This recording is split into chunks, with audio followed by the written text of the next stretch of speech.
Bom dia, irmãos. Bom dia. Muito bom poder vê-los aqui hoje, nesta manhã. Olha, quero deixar aqui meu abraço a todos vocês. Já está chegando ali uma água geladinha. Olha aí que maravilha. Obrigado, meu irmão. Valeu, hein? Ele nem está olhando para mim, não. Nem ligou. Eu lembrei quando eu era menino, os moleques, quando ia provocar as meninas, se não olhar para trás, a mulher solteira, hein? Era assim, né? Agora, irmão, se não olhar para trás, vai ter salvação. Irmãos, bom estar com vocês aqui nesta manhã para bater a foto, irmão? Não, capricha que não, bate de novo, vai. Faz de conta que eu estou pregando agora, ó. Aí, bateu? Caprichou? Tem que ser bonito, né, irmãos?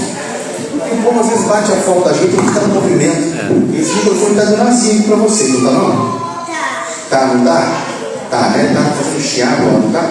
Tem outro aqui, irmão? É carioca. É carioca? Carioca. Som. Aí, melhorou, meninas? As crianças, melhorou o microfone agora ou não? Melhorou? Do que eu estava dizendo mesmo, irmãos? Do chiado. Bom estar com vocês aqui. Né? Muito bom poder estar com vocês. Igreja de Santa Cruz. Já estive no período da manhã ali com a igreja de Maria Helena. Né? E agora estou aqui com vocês. Então é bom mesmo poder estar aqui. Eu sei que as meninas estão em Tijuca, né? O congresso, minha esposa também está lá. Então, estão todas reunidas lá. Vai ser uma bênção. Sei que os ônibus chegaram mais cedo também. Teve um probleminha em um dos nossos ônibus para chegar em Nova Campina, mas o resto está tudo jóia, graças a Deus. Mas, irmãos, nós estamos vivendo dias importantes do nosso país e do mundo também, mas tem uma mensagem também especial para vocês nesta manhã, que eu quero compartilhar com vocês. Eu sei que quando a gente está doente, quando a gente passa por períodos assim quando você está em convalescência, né? É difícil quando uma pessoa está doente dizer assim, olha, eu quero melhorar para ir no médico. Ninguém com Covid fica em casa assim, eu acho que eu estou com Covid, mas eu vou melhorar para ir no médico. Ou eu estou com tuberculose, já está sendo, mas eu vou melhorar para ir no médico. Ninguém faz isso. As pessoas normalmente vão ao médico da maneira que estão. Só que acontece o seguinte, quando nós vamos à Bíblia, quando nós vamos à palavra, algumas pessoas por terem no seu passado uma teologia de justificação errada, elas pensam que precisam estar 100% bem para poder se aproximar de Cristo. O que a teologia medieval prega? Prega o seguinte, que para você ser justo, você tem que ser. E eles pegam normalmente o livro de Tiago, que fala a respeito da fé. Quando você tem fé, você tem que demonstrar sua fé. Só que quando você vai para Paulo, que foi quando Martinho Lutero estuda o livro de Romanos, você vê que essa fé é uma fé que é imputada para você. E é interessante porque Martinho Lutero falava que as cartas de Tiago eram cartas de palha. Mas você e eu entendemos que a Bíblia é uma palavra só. Então, como é que eu posso entender a graça de Cristo na minha vida quando uma teologia me diz que eu tenho que me aproximar de Deus, eu tenho que ser realmente justo, e a outra diz assim para mim que Deus me declara justo? Bom, quando você pega o livro de Tiago e lê o livro de Tiago e lê o livro de Romanos, até parece que eles falam de coisas que se desassemelham, até parece que eles estão uma ideia tentando sobrepujar a outra, mas na verdade não é isso. A Bíblia sempre tem um público específico em primeiro lugar, e depois nós fazemos para nós. Eu vou ilustrar para vocês. Suponhamos que, eu acho que isso tem muito que acontece aqui no Rio de Janeiro. Um pai tem 2 filhos. Um dos filhos, os 2 filhos estudam aqui no Rio de Janeiro, os 2. E eles moram ali na Zona Sul, porque o pai é muito rico em Minas Gerais. E então o pai manda os 2 filhos estudarem aqui, estudar. Só que o filho mais novo, ele é dedicado, o mais novo. Hoje eu não vou pegar no pé dos mais novos. O filho mais novo é dedicado, estuda. O filho mais novo, ele tem a rotina dele certinha, sabe? O filho mais novo, ele vai para a faculdade, ele não falta, não fica indo em festas, sabe? Ele é bem ali certinho. O filho mais velho já é o contrário. O filho mais velho já não liga muito para a faculdade, gosta de ver o tempo todo em festa, está na casa dos amigos, não tem uma rotina de estudo, enfim. O pai escreve 2 cartas. Escreve de mais novo primeiro: filho, você precisa aprender a relaxar mais, ficar mais tranquilo.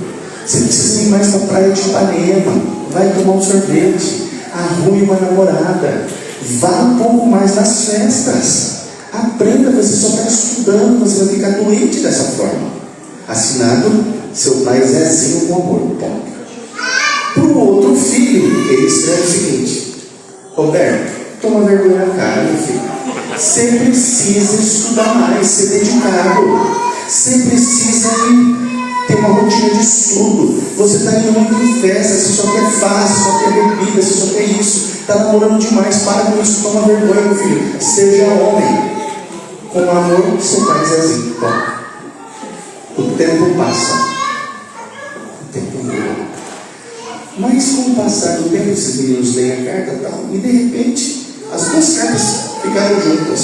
Só que alguém pega a carta, as 2 cartas juntas. Interessante. 2 cartas. Mas é um pai só que escreveu, mas tem pensamentos diferentes. É porque eram para públicos diferentes, pessoas diferentes. Então, quando a gente vai à Bíblia e observamos muitas vezes coisas que são aparentemente contrapostas umas à outra, não quer dizer que a Bíblia está se contradizendo. Está dizendo naquele momento que você não tem a chave para você apertar ou soltar aquilo que precisa no momento. Em outras palavras, não tem como uma chave, que os homens vão entender melhor, não tem como uma chave estrela desparafusar um parafusinho Phillips. Não tem como. Chave estrela na porquinha estrela. Chave Phillips no parafusinho Phillips. Assim é a Bíblia. Quando você se deparar com textos que parecem aparentemente eles se contradizem, não quer dizer que a Bíblia está errada, mas quer dizer que naquele momento você não tem as ferramentas certas para poder descobrir isso na Escritura. E eu quero compartilhar com você hoje um pensamento importante, que é justamente sobre esse pensamento que muitas pessoas não têm a alegria e a felicidade na vida cristã. E vivem uma vida de religiosidade, ao invés de ter uma vida de relacionamento, que é o que Deus convida você a ter na vida. Relacionamento. Então eu quero convidar você a ter sua Bíblia no livro de Romanos. Romanos capítulo 3. Vamos lá para a gente. Romanos no capítulo 3.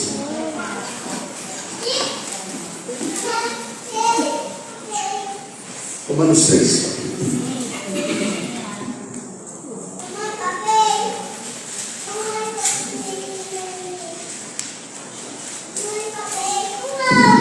Acharam tudo isso? Ó, eu vou só fazer uma inserção para vocês aqui, irmãos.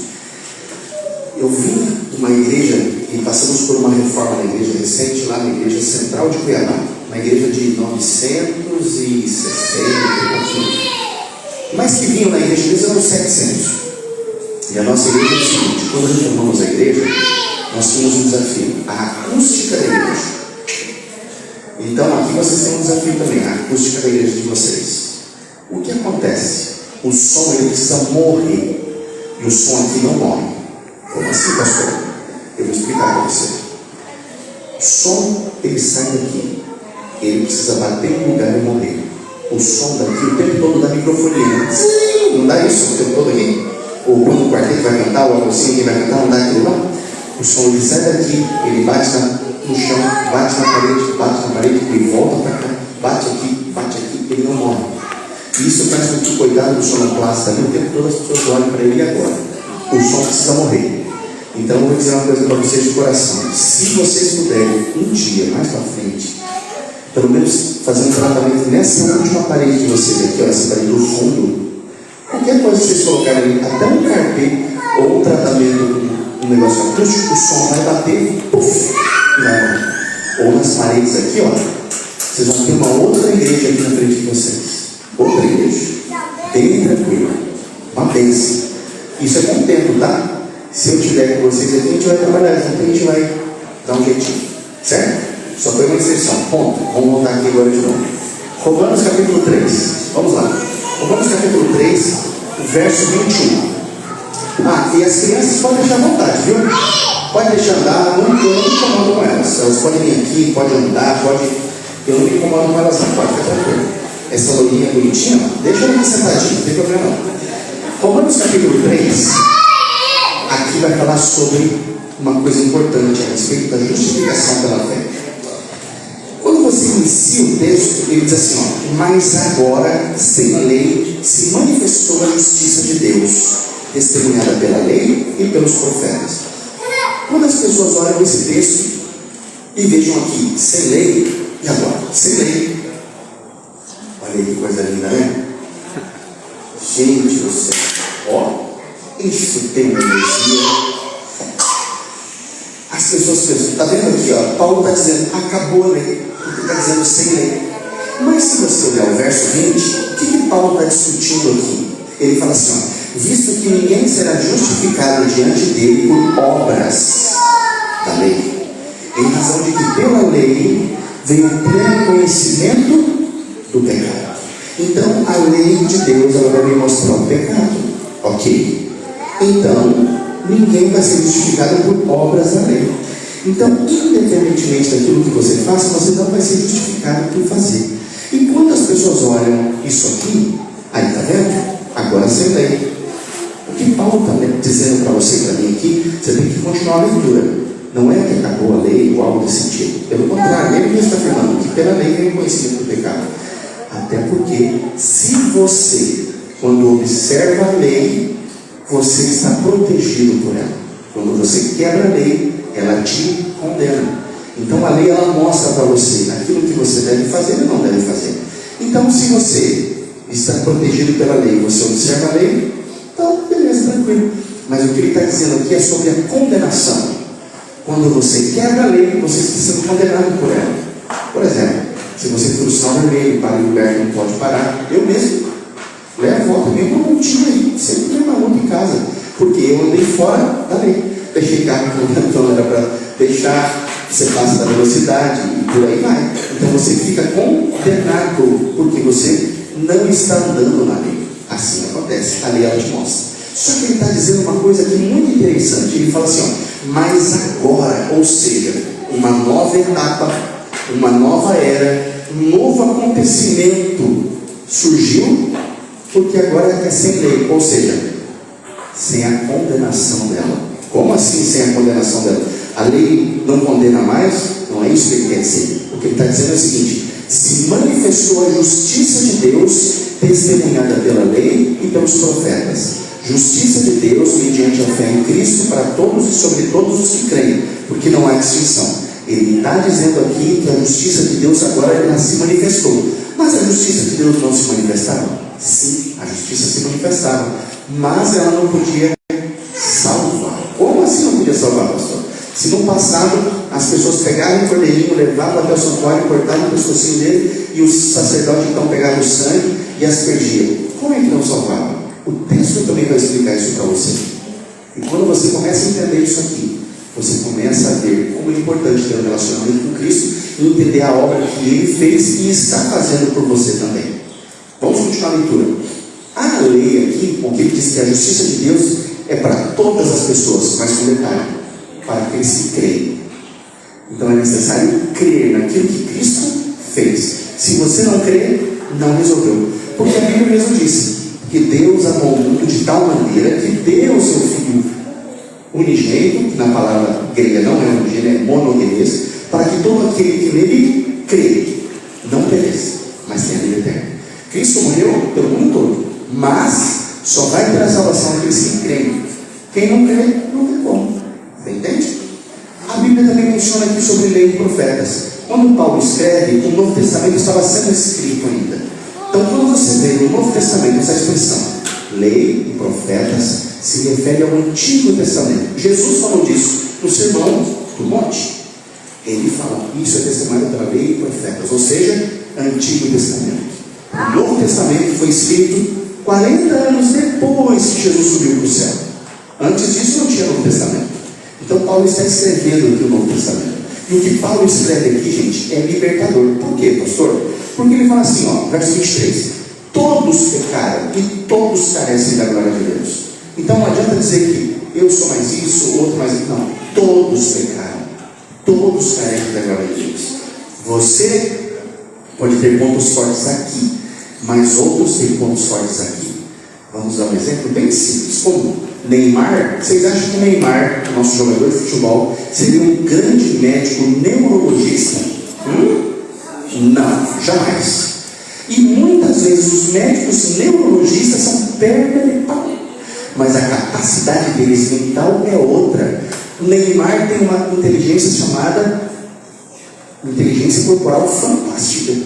Já os neurologistas não têm inteligência corporal. Eu tenho um garoto de 11 anos, de 10 para 11 anos. Ele é um garoto super inteligente. Irmãos, que garoto, ele gosta de matemática. Quem é que gosta de matemática, irmãos? Gente, para gostar de matemática. Pai, eu amo matemática. Eu falo, Deus te conserve, cara. Deus te conserve esse. Oh, Senhor, agora. Porque a mãe dele gosta de inglês, português, eu gosto de história, geografia, ciência, teologia eu gosto. Mas ele gosta de matemática. Mas você precisa ver ele jogando bola, tadinho, né? Eu tinha habilidade no futebol, mas o menino, pai, na minha sala, os caras não tocam pra mim, pai, eu sou bom, pai. Eu falei, filho, você joga bem, filho, é isso mesmo, mas eu não papai que você mais fez e tal. Não é a capacidade dele. Todos nós somos pecadores.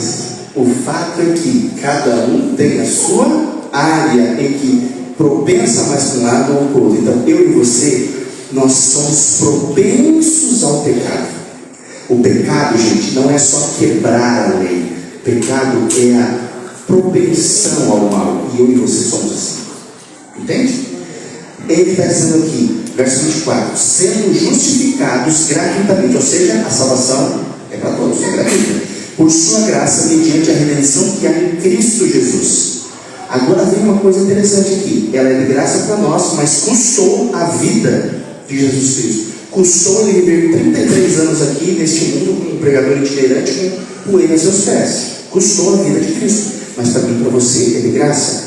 E ele fala no verso 25: a quem Deus propôs no seu sangue como propiciação mediante a fé, para manifestar a justiça de Deus na sua tolerância, ter deixado impunes os pecados anteriormente cometidos. Opa, aqui tem uns pontos importantes que nós vamos analisar aqui, ó, que é chave para você ter um bom relacionamento com Deus. Primeira coisa, quem é justificado por Deus significa uma coisa: você não é condenado.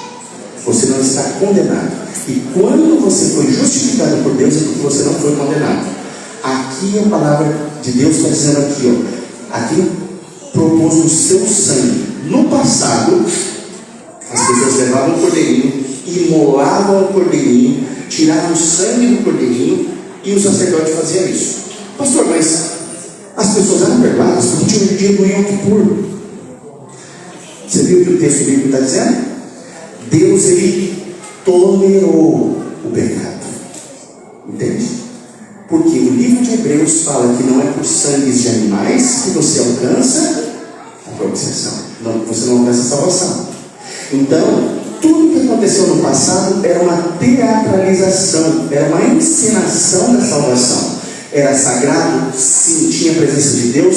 Sim. Mas Deus estava ensinando o seu povo de que aquilo ali era o que ia acontecer na vida e no ministério do Messias, que veria essa terra e morreria. E então, quando o Messias morresse, as coisas seriam diferentes. Por isso nós iniciamos o texto aqui no livro 21, no verso 21, onde diz, Paulo diz assim: mas agora. Por que ele fala mais agora?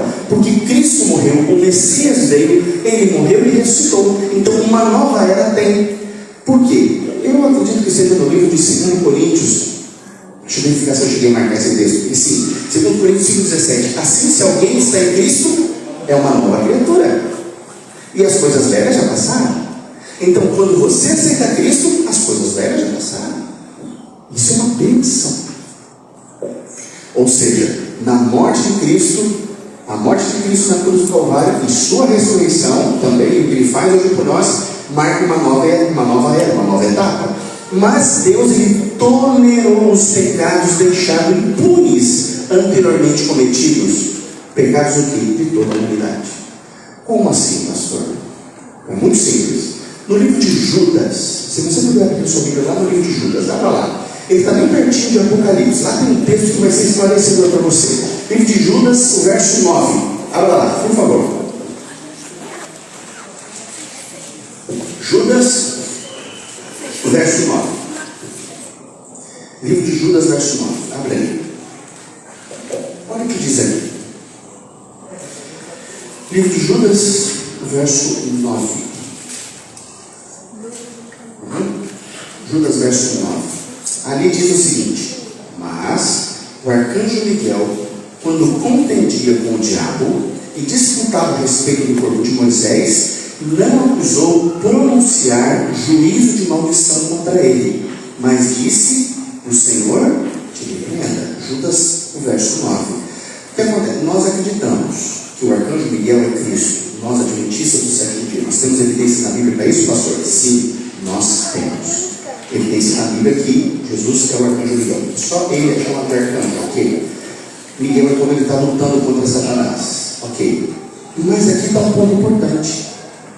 O diabo estava contendendo com Cristo pelo corpo de Moisés. Quando você vai em Deuteronômio capítulo 31, lá Moisés está se despedindo do povo e fortalecendo, do verso 1 até o 8, Josué, para ser o seu novo líder. E ele fala o seguinte: cuide, Josué, porque eu não vou passar esse povo. E Moisés morre. Moisés morre, mas ele ressuscita. E quando ele ressuscita, o diabo chega e fala: opa, não pode. E ele estava certo. Por quê? Porque o Messias não tinha morrido ainda. Entende? Jesus não tinha morrido. Até então era só bodes de sangue e de animais. O Messias não tinha morrido ainda.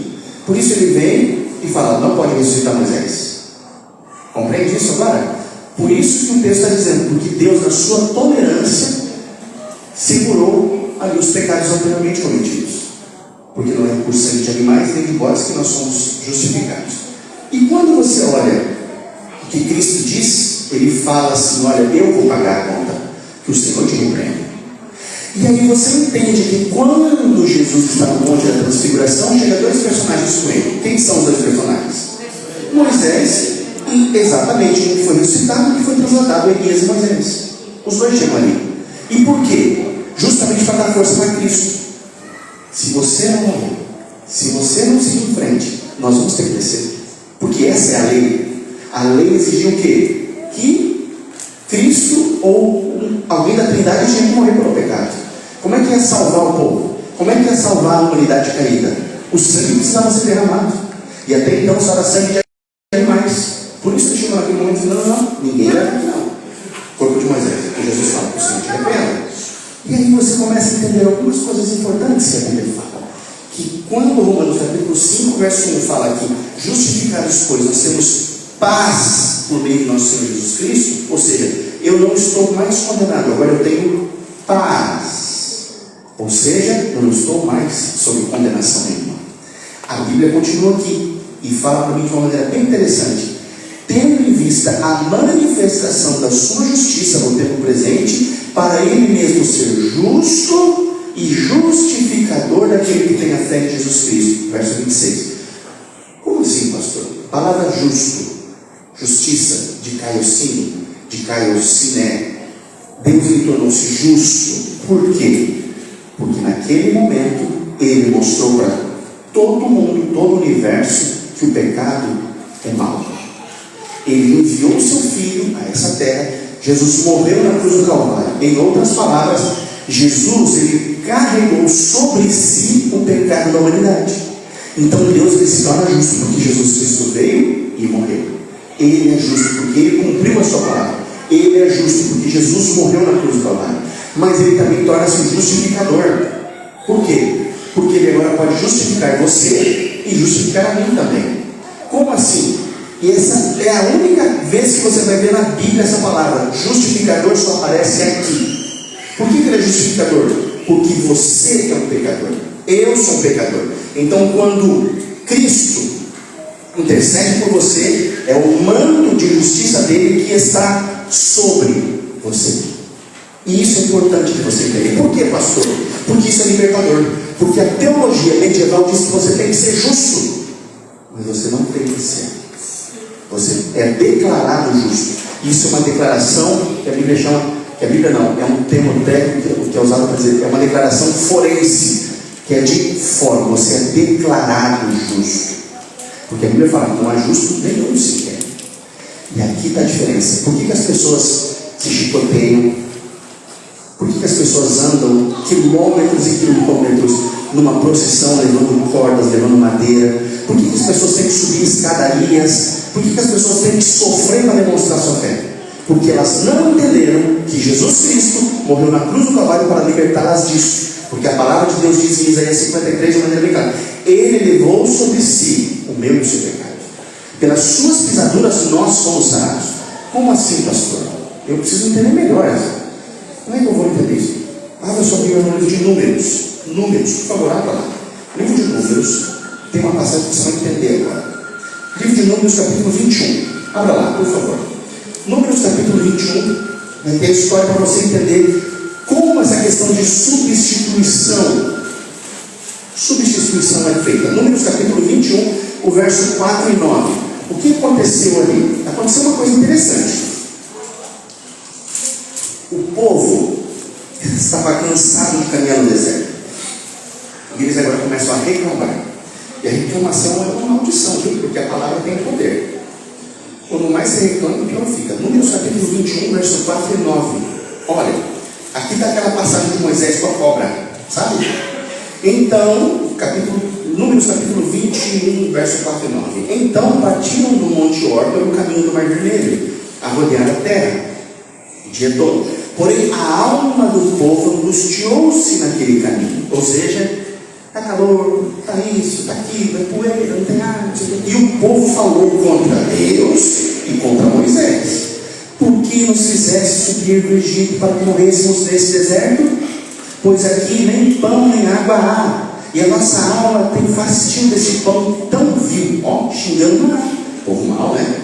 Então o Senhor mandou entre o povo serpentes arrasadoras, serpentes ardentes, que picaram o povo, e morreu muita gente de Israel. Por isso o povo veio a Moisés e disse: Havemos pecado, porquanto temos falado contra o Senhor e contra ti. Ora ao Senhor que tire de nós essas serpentes. Então Moisés orou pelo povo e disse o Senhor a Moisés: Faça-te uma serpente ardente e põe-na sobre uma haste, e será que viverá todo aquele que tiver sido picado ao olhar para ela. E Moisés fez uma serpente de metal e pô-la sobre uma haste. E sucedia que quando alguém fosse picado, ao olhar para a cobra de metal, ele vivia. Até aqui. Uau!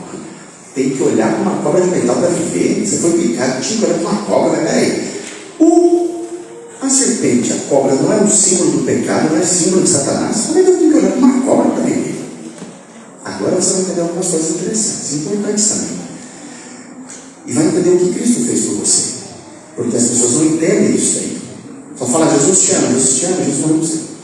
Quando você olha o que foi dito aqui, o que foi feito aqui, na verdade, na cruz do Calvário, foi isso que aconteceu. Jesus se tornou o pecado por mim e por você. Então, quando aquelas pessoas foram picadas e Moisés fez a serpente, ao olhar para a cobra, ela representava, naquele momento, Jesus pendurado na cruz. Porque naquele momento, quando ele disse: Pai, por que me abandonaste? Era porque justamente os pecados da humanidade estavam fazendo separação entre ele e o Pai. Entende? Porque foi tão duro para ele suar gotas de sangue, porque naquele momento ele estava levando o meu e o seu pecado. E quando você entende que a misericórdia de Deus é tão grande por você, quanto Ele ama você, e o sacrifício que Ele fez, aí você começa a entender algumas coisas. Mas na cruz do Calvário Ele se tornou pecado por mim e por você. Olha o que está escrito na sua Bíblia, na sua Bíblia, no livro de 2 Coríntios, capítulo 5, verso 21. Abra lá, por gentileza. Olha o que está escrito lá. E agora você vai entender essa questão da substituição.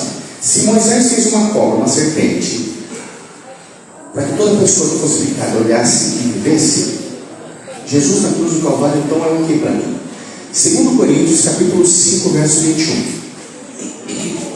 2 Coríntios capítulo 5, verso 21. A Bíblia diz assim: aquele que não conheceu o pecado, o fez pecado por nós, para que nele fôssemos feito o quê? Justiça de Deus.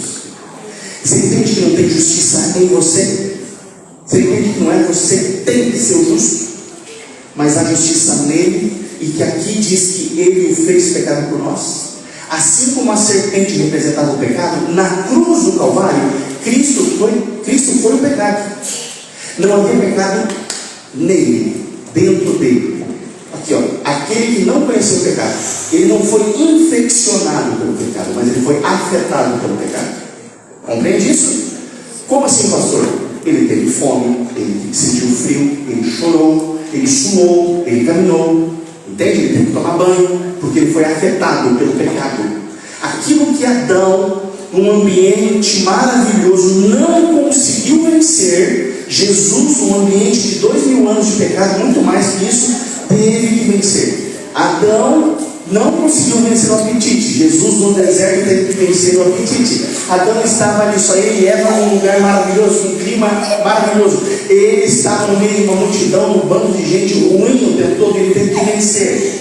Então ele viveu. Então aquele que não conheceu o pecado, ele mesmo disse: quem de vós me convence do pecado? Que ele não tinha pecado ninguém. Mas ele carregou o manto de pecado que eu tinha e que você tem na cruz do Calvário, porque ele se tornou na cruz o seu meu pecado. Por isso naquele momento ele disse: Pai, por que me abandonaste?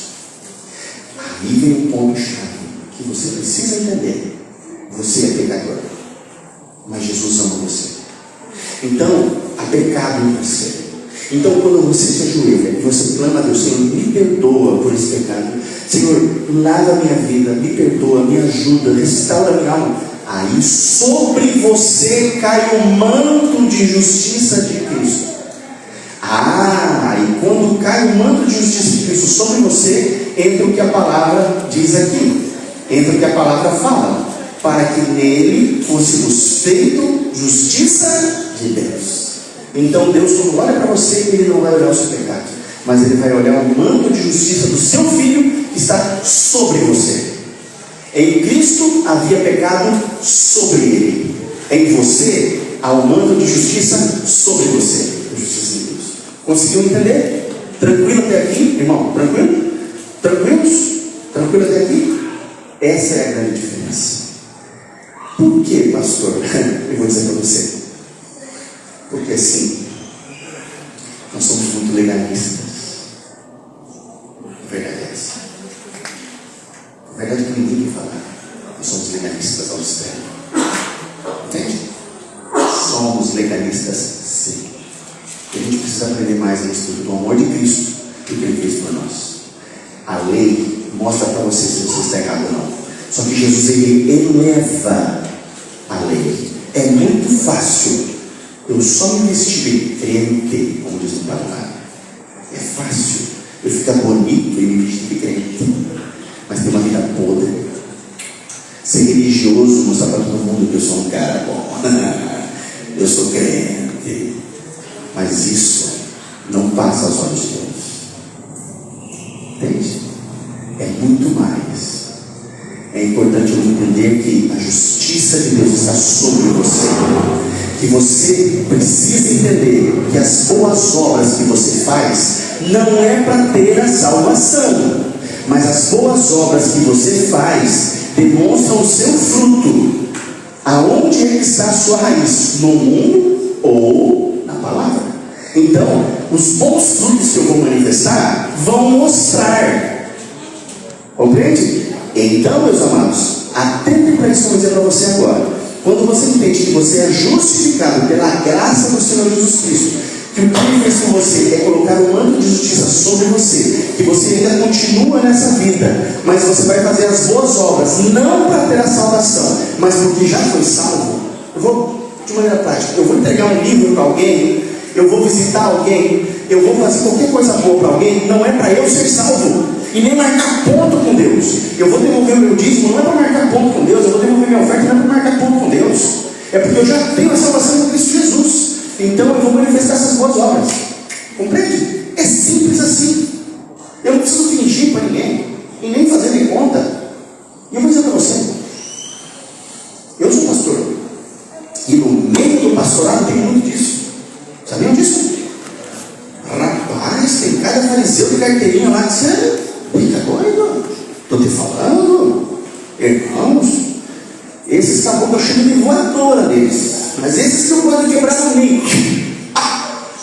Porque a vida cristã precisa ser simples. Simples. Simples. O relacionamento com Deus precisa ser simples. Entende? É o relacionamento com Deus. É assim que funciona. É simples. Simplicidade.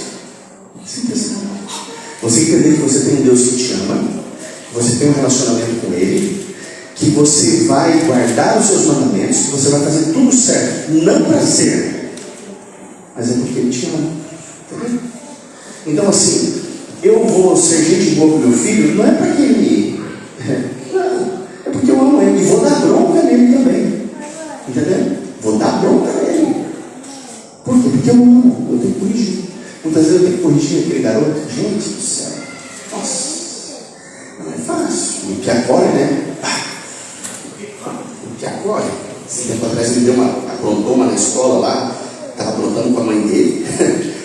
Eu tive que pegar o cabecita.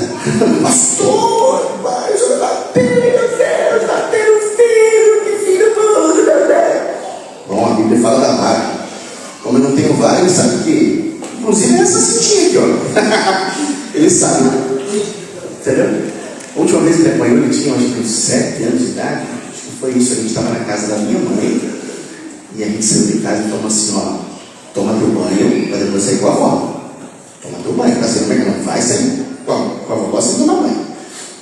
E minha mãe é uma pessoa simples, só que minha mãe não, minha mãe joga tudo, irmãos do céu. Minha mãe não é melhor. E eu e minha esposa estávamos voltando, estava lá em Curitiba. Descemos do ônibus, estávamos descendo a quadra, e minha mãe e meu filho subindo a rua. Ai, você aguenta, pai. E aí, filhão, e aí, tomou banho? Tomei. Aí a avó olhou: mentira, você não tomou banho. Ah, não tomou banho. Ele apanhou aquele dia, porque mentiu. Entendeu? Mentiu. Então eu digo para vocês: nossa, pastor, o senhor é mal? Não, não é mal. O que é para ser certo, a Bíblia fala da autoridade. Quebrou a autoridade do pai, quebrou a autoridade da mãe, que é ali. Ah, pode quebrar um copo, pode riscar o banco, fez. Beleza, acidentes acontecem, eu não vou brigar com o piada, faço isso. Mas foi, presta atenção, né, cara? Né? Mas quebrou a autoridade, quebra a autoridade. Agora, quando você tem regras, quando você tem leis que precisam ser cuidadas, que precisam ser movidas, as coisas precisam acontecer. Dentro de casa, fora de casa, e com Deus na palavra é a mesma coisa. A lei de Deus está exposta. Não é para você simplesmente quero ser salvo. Ninguém vai ser salvo. Você vai ser salvo pela graça maravilhosa de Deus na sua vida. É assim. Entendeu? É assim. Eu tenho um cachorrinho lá em casa e ele fala: pai, o senhor não educa esse cachorro? Tá. Eu falei: cara, é um cachorro. Eu tento educar da melhor forma possível. Agora, se eu tivesse uma filha, como é que seria? Seria bem diferente, talvez. Porque é piada, né? Piada te dá uma jogada de duro mais forte ali. Mas o fato é que Deus, quando Ele dá a sua lei para mim e para você, Ele está dizendo: filho, eu coloquei essa lei para você seguir e você ser feliz. Agora, a salvação, confie em mim. Confie em mim. Eu já fiz tudo para você ser salvo. Então, assim, irmãos, não tenha esse complexo de culpa. Eu não vou fazer isso porque eu sou um pecador. Eu não vou fazer aquilo porque eu sou um pecador. Coloca uma coisa: você é um pecador. Ponto. Mas você precisa da graça de Deus todos os dias. Por quê, pastor? Porque você é amado por Deus. Entendeu? Você é amado por Deus. Entende? Nossa, pastor, mas eu sou amado por Deus? Sim, você é amado por Deus. Lembra que eu falei no início do do pai, vou fazer uma outra ilustração para você. O pai tem 3 filhos agora. E agora eu vou pegar no pé do mais novo. O mais velho está casado, tem filho, tem neto, está tudo certinho. A filha do meio está estudando, em faculdade, está uma beleza, garota fera, faz trabalho social, tem um namorado querido, maravilhosa. Mas o filho mais novo, olha, está metido nas drogas, ele sai de casa, fica 3 dias fora, o pai e a mãe precisa procurar ele na cidade, porque, sabe, quando vem, pega tudo sujo. Aí eu pergunto para você, a atenção desse pai e dessa mãe vai estar no filho mais velho, no filho mais novo, no mais velho lá no meio, ou no filho mais novo? No mais novo. Com Deus é a mesma coisa. A atenção de Deus está o tempo todo naquele que é pecador. E a gente tem que esquecer a teologia medieval e jogar longe, porque essa teologia ensina de que Deus é um policial e que Ele quer punir você o tempo todo. Por isso que as pessoas morriam nas fogueiras, né? É uma teologia, não sei o que é. Essa não é a teologia que a Bíblia ensina. Por isso que que quando a gente entende a justiça de Deus, não é aquele que Ele exige de você, mas justiça é aquilo que Deus concede a você. Olha que lindo isso. Consegue entender? Você é um pecador. Você não tem como se salvar sozinho, Deus concede justiça para você. Quantos nessa manhã entenderam a mensagem? Vocês entenderam a mensagem essa manhã? Entenderam a mensagem? Tranquilos, irmãos? Meninas lindas, vocês estão entendendo a mensagem? Sim ou não? Entenderam? Bênção. Vocês entenderam aqui? Bênção. Você é amado e amado por Deus. Não se esqueçam disso. Tá bom?